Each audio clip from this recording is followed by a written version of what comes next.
کراچی کا ایک نوجوان تھا، فیکٹریوں کا مالک اور بڑا امیر کبیر آدمی، اچانک مسجد کا نمازی بن گیا۔ تو مسجد کے نمازیوں نے اسے گھیر لیا کہ یار تو بتا، ہمیں تیرے ساتھ رہتے ہوئے اتنی دیر ہو گئی ہے، تو کبھی مسجد میں نہیں آیا، اب پہلی صف کا نمازی بن گیا ہے، وجہ کیا بنی؟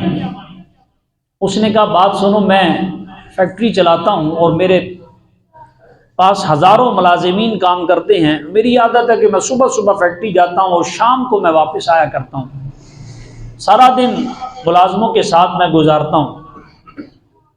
ایک دن رات کو میں اپنے ڈرائیور کے ساتھ گھر آیا،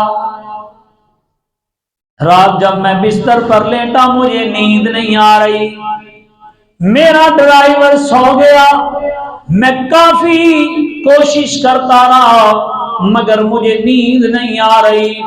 آدھی رات گزر گئی، میں نے سوچا میڈیکل سٹور سے جا کے کوئی نیند کی گولی شولی لے کر آتا ہوں تاکہ وہ گولی کھا لوں اور پھر مجھے اچھی نیند آ جائے، صبح پھر کام پہ جانا ہے۔ میں نے سوچا کہ اپنے ڈرائیور کو اٹھاؤں، تو پھر میں نے سوچا بھی یار وہ تو سو رہا ہے، اس کی نیند ضرور خراب کرنی ہے، میں تو جاگ رہا ہوں۔ اس نے کہا میں نے گاڑی نکالی، خود ڈرائیو کرتا ہوا اپنی سوسائٹی سے باہر جا رہا ہوں۔ میں نے دیکھا جو ہماری کالونی والی مسجد ہے اس کا دروازہ کھلا ہوا ہے۔ میرے دل میں خیال آیا، بندہ خدا میں نے سن رکھا تھا اگر کوئی نیند نہ آتی ہو، کسی کو گولی سے اچھی نیند نہ آتی ہو، وہ اللہ کی بارگاہ میں سجدہ کرے، اللہ کی بارگاہ میں جھکنے سے اسے بہترین نیند آ جاتی ہے۔ کہتے میں نے سوچا بھی میڈیکل سٹور بعد میں جاتا ہوں، پہلے 2 رکعتیں نماز پڑھ لوں۔ کہتے مسجد میں داخل ہوا، وضو کیا، لائٹیں بند ہیں، وضو کرتے کرتے مجھے احساس ہوا کہ مسجد سے رونے کی آواز آ رہی ہے۔ میں نے وضو کیا، مسجد کے حال میں داخل ہوا، مسجد کی لائٹ آن کی، دیکھا کہ ایک نوجوان 25-30 سال کا ایک کونے میں سر سجدے میں ہے اور اونچی اونچی رو رہا ہے، اتنے دردناک طریقے سے رو رہا ہے، کوئی دعا نہیں مانگ رہا، کوئی جملہ اپنے منہ سے نہیں نکال رہا۔ میں کافی دیر اس کا درد بھرا رونا سنتا رہا، اتنی درد بھری آواز کے ساتھ وہ رو رہا تھا، مجھے اپنی نماز پڑھنا بھول گئی۔ میں کافی دیر وہاں کھڑا رہا، جب میرے صبر کا پیمانہ لبریز ہو گیا میں نے اس کے کندھے پہ ہاتھ رکھا تو کہا او نوجوان کیوں رو رہا ہے، کیا وجہ ہے؟ اس نوجوان نے روتے ہوئے سر اٹھایا، اپنے آنسو صاف کیے، مجھے کہنے لگا بات سنو سیٹھ صاحب، میں ایک مزدور آدمی ہوں اور میری بیوی اس وقت ہاسپٹل میں ہے اور اس کو بچے بچی کی ولادت کا وقت قریب ہے۔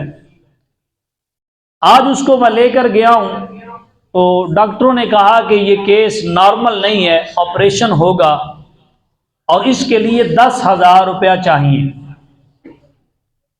تو آج تو مجھے مزدوری بھی نہیں ملی، میں تو آج مزدوری اڈے پر گیا ہوں، وہاں پہ کام بھی نہیں ملا، تو میرے پاس تو 1 روپیہ بھی نہیں۔ انہوں نے کہا پیسے پہلے لے کر آؤ، جس طرح ہوتا ہے ہمارے ہاں بھی، پہلے پیسے پھر سائن ہوں گے۔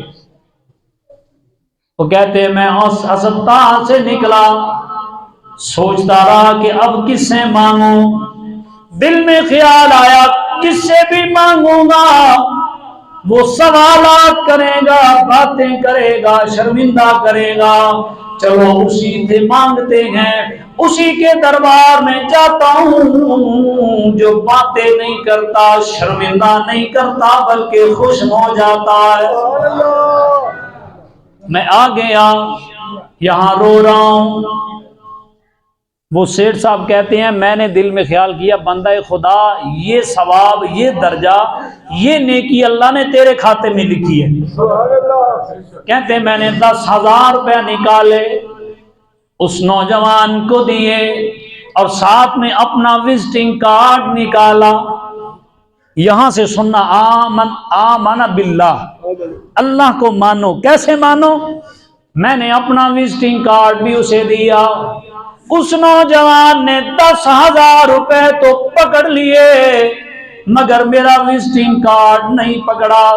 میں نے کہا او نوجوان اس کارڈ پر میرا پتہ لکھا ہوا ہے، میرا ایڈریس لکھا ہوا ہے، میری فیکٹری کا پتہ لکھا ہے، میرے گھر کا پتہ لکھا ہوا ہے، میرے فون نمبر لکھے ہوئے ہیں، رکھ لے جب ضرورت پڑے گی میں اور دے دوں گا. کہنے لگا چودھری صاحب سیٹھ صاحب میں جب رب کا پتہ بھول جاؤں گا پھر تیرا پتہ کر لوں گا. اجے مینوں رب دا پتہ یاد ہے، جدوں میں رب دا بھول گیا تو پھر تیرا لے لواں گا، ابھی مجھے کوئی ضرورت نہیں ہے. آمنا باللہ، اللہ کو ایسے مانو.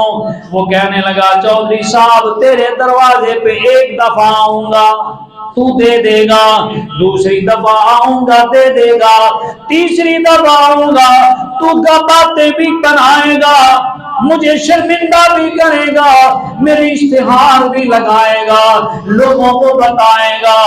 میں جب بھی مجھے ضرورت پڑتی ہے، جب بھی میں مصیبت اور مشکل میں ہوتا ہوں، اللہ کے بارگاہ میں آ کے روتا ہوں، میرا رونا بعد میں بند ہوتا ہے، اس نے بندہ میرے لیے پہلے کھڑا کیا ہوتا ہے. یہ آج کو پہلے دن میرے ساتھ معاملہ نہیں بنا.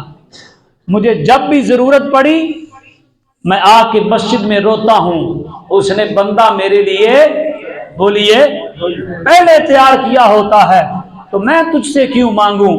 جب مجھے ضرورت پڑے گی پھر اسی دربار پہ آؤں گا، جس کے کھاتے اللہ نے نیکی لکھنی ہوگی اسی کو بھیج دے گا. اس کو کہتے ہیں آمنا باللہ، اللہ پر ایمان. کس پر؟ اللہ پر ایمان. انشاءاللہ پھر آگے وہ ملائکتی و کتبی و رسولہ، اس کی تفصیل پھر اگلے جمعے میں انشاءاللہ عرض کروں گا.